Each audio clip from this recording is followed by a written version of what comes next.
My name is Rachel Stone. I am a undergrad majoring in health science at DePaul University. Today we're doing an Ask interview with Dr. Sarah Parker Collier. She is the BioVU project manager at Vanderbilt University Medical Center. Hi, Dr. Collier. How are you today? Hey, Rachel. I'm glad that we can sit down and have this conversation. Could you please share briefly with us your current responsibilities at Vanderbilt University? Certainly. So, as you said, I am the project manager of BioVU, which is the DNA biobank here at Vanderbilt.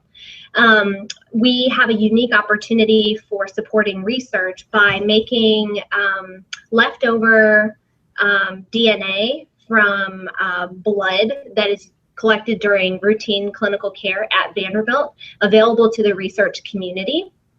And so part of my roles and responsibilities, it's heavily administrative.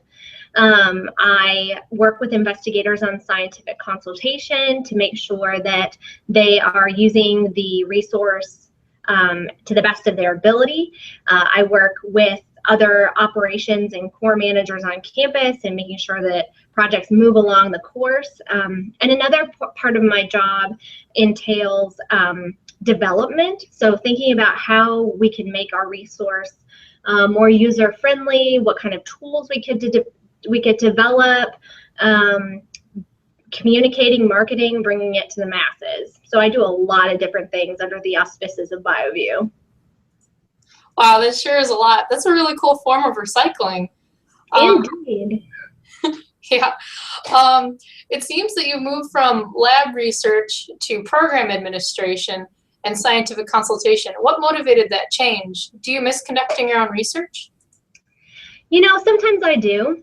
I realized my gifts and abilities in the latter portion of my doctoral work. That I realized that those gravitated a lot more towards administrative roles. So I found myself supporting other colleagues in their committee meetings. I was participating in the career development office, things like that, kind of moving away from the bench gradually. But there are times where I miss it, but the scientific consultation piece allows me to be a part of 134 different projects. And bounce in and out depending on what the investigators need. And that's really thrilling for me considering my background. Oh, that's a lot of projects. It sounds like you have to have a lot of good interpersonal skills to have that kind of control over so many different projects. Absolutely. I mean, there's marketing, there's sales, there's organization, project management, the whole thing. So it's much more than your scientific background. So you had to learn a lot more. It kind of explains why we have all those liberal study programs that everyone has to go through, because you really do use it, it sounds like. Absolutely, you use it. I remember being at DePaul griping about all these classes that I had to take. And in biosci, when I structured my classes, what I did is I took the hard stuff and all the electives my first 3 years. So essentially my last year I got to take, like immuno with Dr. Funk and art class and all these really fun things that allow you to kind of immerse yourself in these interdisciplinary experiences. And I think that is the one strength that I gained from my undergraduate experience. It wasn't just a canonical science education. I was able to integrate service, community awareness, project skills, translatable life skills in general. And I had a lot of fond memories of my liberal studies classes. I took this fantastic interpersonal communications class, and I'm still friends with some of the classmates that I had, and they went in areas completely tangential to science. So. Oh, that sounds pretty exciting. So it was really cool to read your research. Could you share maybe one or two of your most memorable projects? Sure. Of course, the most memorable by far is my thesis project when I was working on my PhD. So when I joined the lab, when I came to Vanderbilt in 2010 and I joined my doctoral lab, I was handed a project and it wasn't clear whether it was going to work. I mean, it was a high risk, high reward type project. And it could have tanked and ended miserably, and it felt like it was going to the first 2 years. But shortly and gracefully, it ended up merging into a really lovely story. And it ended up being paradigm shifting, the way that the molecule I was interested in was thought to work, and then my work showed the opposite. And so it was really neat to get on the ground floor of something that's cutting edge. And that cutting edge feeling is something that I am constantly pursuing. And so that prepared me very well for the position that I'm in now. So that would be my first most memorable. My second most memorable ties into one of my life philosophies, which is never turn down an opportunity. So I had the opportunity to attend a journal club in my department, and I would, loathe going, and I'd grumble and all that. And one day I got there early, and one of my colleagues in the department was sharing with me some of the work that he was doing, and there was a need for translating from amphibians to a mammalian system. And I said, oh, well, I have mouse experience, and I'd be happy to collaborate. And through that collaboration, I ended up as a middle author or fourth author on a science paper, which is a huge big deal in the science field, in that top journal. And that publication has been cited very well and changed the nature of that interaction with that colleague. So I love that philosophy. That's a good, that's really cool. I can't believe you got that kind of opportunity for showing up at a journaling meeting. It really shows you just never know what's going to happen, right? It's that same philosophy that got me to grad school. I was attending, as you know, I worked with Dr. Funk some, and he suggested that I attend the Autoimmunology Conference, which is located in downtown Chicago around Thanksgiving time.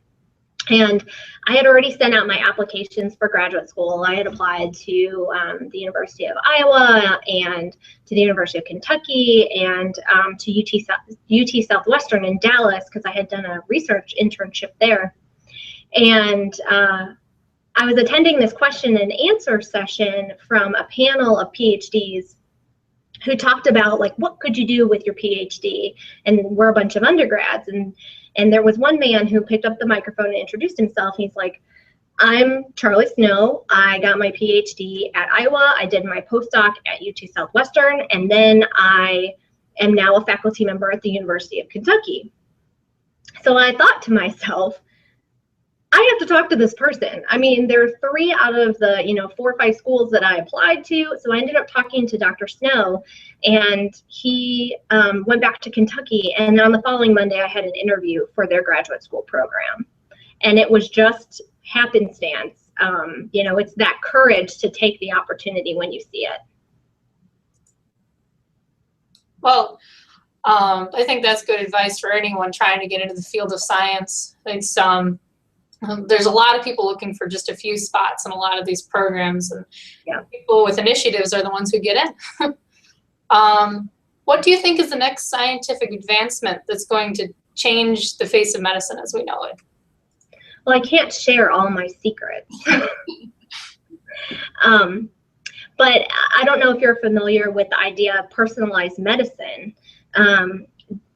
President Obama came out in his State of the Union address with this idea, a similar idea called precision medicine. And the idea is that you bring the right drug to the right person, and it's based upon like the genome level. And President Obama is charging the NIH, and one of our investigators who is very integral that I work with closely is on that formulation committee of what does this precision medicine initiative look like. And essentially they're trying to build a national cohort of biorepositories and electronic medical records for learning about research and returning of results and all that kind of stuff. It's very, very cutting edge and timely. So of course I'm interested. But BioView supports personalized medicine. Since we have de-identified peripheral DNA linked to de-identified medical records, we can look at those genotypic and phenotypic associations. So we've done studies, or at least some of the groups that have used BioView have done studies to show that certain people respond to drugs in certain ways. You know, for a given blood thinner, there might be, you know, a high dose works for one person, but a low dose works for another person, but everyone is given like this intermediate dose because it's the average. And so it's kind of tailoring medicine to the individual. And I think that's where medicine is truly going. That's incredible. Is that kind of like also, it sounds a lot like regenerative medicine, where they, since donor organs don't always match who they're donated to, they've started to make new organs. Is that kind of similar, but in the medical term? I'm sorry, in the more like pharmaceutical aspect of it? I mean, there could be some regenerative medicine included into the under the umbrella of personalized medicine, but I'm talking more about drug gene interactions and you know, certain exposures, like environmental exposures as it relates to development. So, you know, do kids who, you know, undergo certain traumas, what does their life and longitudinal work from an epidemiological standpoint look like, and what does that look like on a genome reflection? That's really interesting. I had no idea that different medications would affect different people based on environmental factors. It's really interesting. It's fascinating, and we're only at the tip of the iceberg. I mean, we have a program here known as Predict, and there's some papers that they've published using those blood thinners that I've talked about, but through work in BioView and then having an actual, you know, a consented patient population, and then they've been able to deploy that in the clinic space and start to tailor drugs to people and show that it's pretty effective. The future really is exciting. Let's talk about the past a little bit from when you were a student at DePaul. Could you share your educational path and which degrees you got and how you selected some of the programs you went in? Sure, absolutely. My nomenclature might be a little bit different now because I know that there's been some mergers, migrations, splits, tracks, all these things. But back in the day, there was a biological science degree. And so I obtained a BS in biological sciences, and I spent a lot of effort in the molecular, I think it was called a biotechnology concentration space. I was very interested in microbiology, immunology, and molecular. I got a minor in Spanish, and that's something I was always really passionate and interested in. And then from DePaul, I came to the University of Kentucky, where I earned a master's of science in medical sciences from, it's a very generic umbrella type master's, but my work was again in immunology. And then came to Vanderbilt in 2010 and got my PhD from the Department of Pathology, Microbiology, and Immunology. How did the foreign language minor help you throughout your career? I don't know. I haven't had a lot of opportunity to exercise my foreign language skills, excuse me. I think at the time when I was actually getting that minor, it was such a different part of my brain that I was engaging that it was a treat to think about something other than organic chemistry. And I think anything is better than thinking about organic chemistry sometimes. I completely understand. Sometimes you just need a break because all that memorization really gets in your head, which brings me to my next question. So my classmates and I encounter a lot of things to memorize, and we were wondering what kind of strategies and methods that you use to help package all that information. Sure. Before I answer that question, where are you now? Like, what classes are you taking in the bio space, just so that I have an understanding? Well, I'm finishing up Gen Bio 3 right now. Nice. Awesome. Yeah, memorization is always fun. I would say make it as lifelike as you can. In my experience, I learn by talking it out. And so having a study group is really helpful for that. And teaching it to each other is also really helpful. You know, if you divided up the task and, you know, so-and-so has to teach this section and so-and-so has to teach that section during a study time, that's really helpful. Drawing is always fun because it can get distracting, frankly. But I spent a lot of time in the McGowan former study area. Who knows what it is now? I know the computer lab is now a walkway last time I was there, but just up those, I mean, I spent a lot of time in McGowan. And McGowan's a really beautiful building, and the new improvements have been really cool. And I think the walkway is also actually a computer lab at the same time. Now Yeah. they put computers in it. It's great if you need to print a lab report. Can you share a little bit about your life as a student? What activities you participated in? Sure.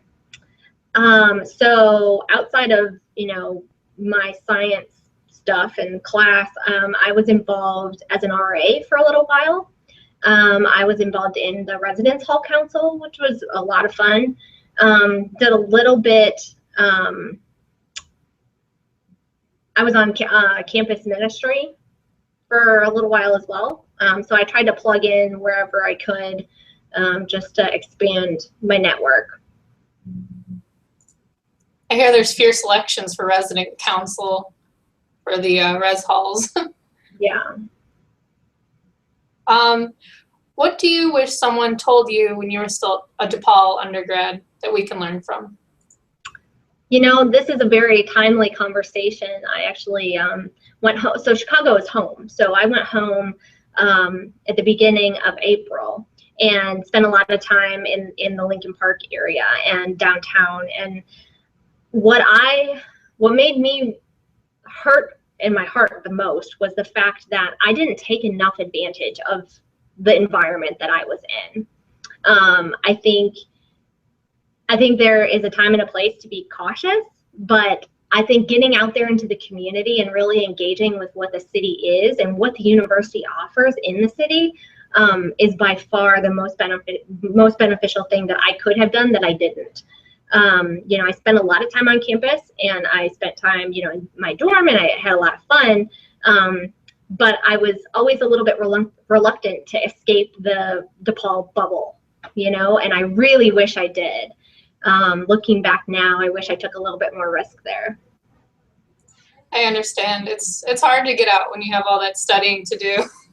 I mean, you got bio lab report, chem lab report all doing the same day, and you still want to go see the play, but you gotta love it. Absolutely. Thank you so much for your insights. Myself and my classmates really appreciate you taking the time to share your knowledge with us.